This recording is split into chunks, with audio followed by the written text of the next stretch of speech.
the meaning of life, an everlasting question that is prevalent in the minds of all people of all ages. Now, but what is the answer to that question?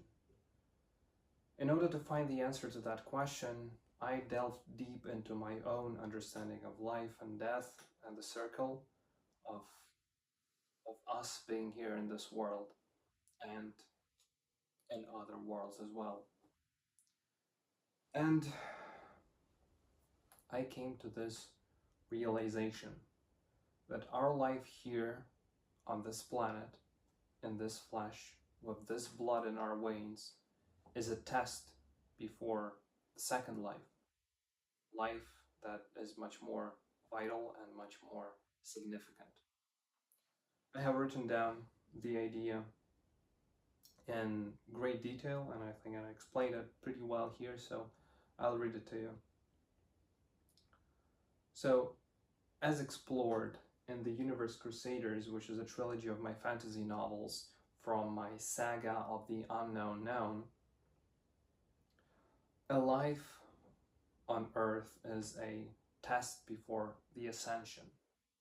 And here I'm talking about the life on Earth, but basically it's life on any planet, anywhere where you have this physical representation on the surface of anywhere. It's your physical life in your body as a shell and your soul inside. So this life is basically a test before the ascension. Our mortal life is something that is given to us to determine which side we're going to be fighting on after our essences, souls, leave our shells, which are bodies. Why do people commit atrocities? I had to find an answer, and my answer became the first unknown, and its strivings through the living beings to bring forth the annihilation it seeks, thus summoning an eternal era of prosperous and calm nothingness.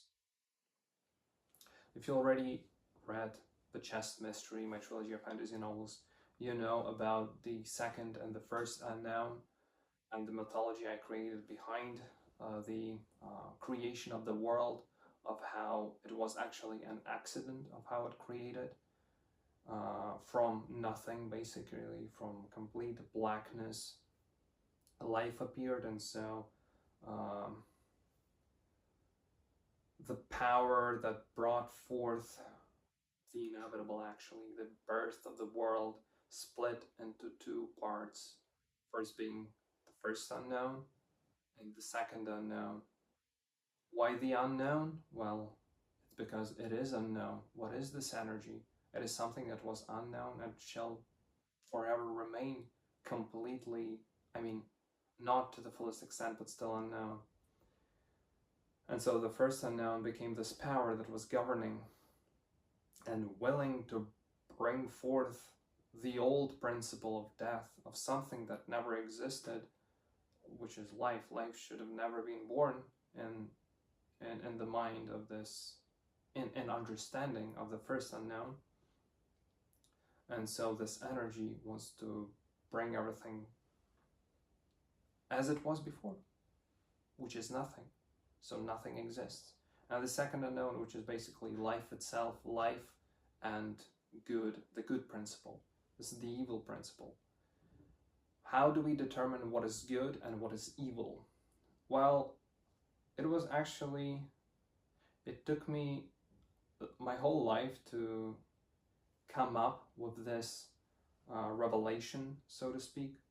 And I had this epiphany, well, where I understood that good basically equals life and evil equals death. Because when we experience life as living beings, we feel joy.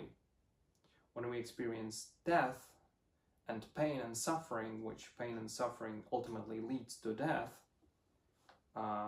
it is something that is evil, because it is destructive, it is negative.